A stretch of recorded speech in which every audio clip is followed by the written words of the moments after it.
అసలు టైం ఎక్కడ వేస్ట్ అవుతుంది? Number 1, multitasking. సీరియస్‌గా హోంవర్క్ చేస్తూ ఉండడమో, లేకపోతే చదువుకుంటూ ఉంటారు. ఆ టైంలో ఫోన్ పక్కన పెట్టుకోవడం వల్ల మెసేజెస్ ఆర్ కాల్స్ డిస్టర్బ్ చేస్తాయి. And second thing, passive studying. కష్టపడి చదివిందంతా గుర్తుండాలి అంటే దాన్ని నోట్స్ లాగా రాసుకోవడం కానీ, ప్రాక్టీస్ చేయడం కానీ ఇంపార్టెంట్.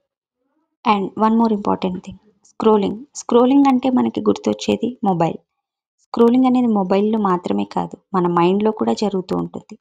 ఈ సబ్జెక్ట్ కష్టంగా ఉంది, ఈ కాన్సెప్ట్ కష్టంగా ఉంది, ఎలా చదవాలి, నేను ఫెయిల్ అవుతానేమో అని ఓవర్ థింకింగ్ చేసే బదులు అదే కాన్సెప్ట్‌ని 1 ఆర్ 2 టైమ్స్ రాయడం ప్రాక్టీస్ చేయడం కానీ, లేకపోతే ఇంకొకరితో ఎక్స్‌ప్లెయిన్ చేయించుకోవడం కానీ చేస్తే టైం సేవ్ అవుతుందేమో ఆలోచించండి.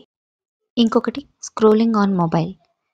5 మినిట్స్ రిలాక్స్ అయ్యి చదువుకుంటాను అని ఆ 5 మినిట్స్ కాస్త హాఫ్ అన్ అవర్ అవ్వచ్చు, 1 అవర్ అవ్వచ్చు. So, think and decide.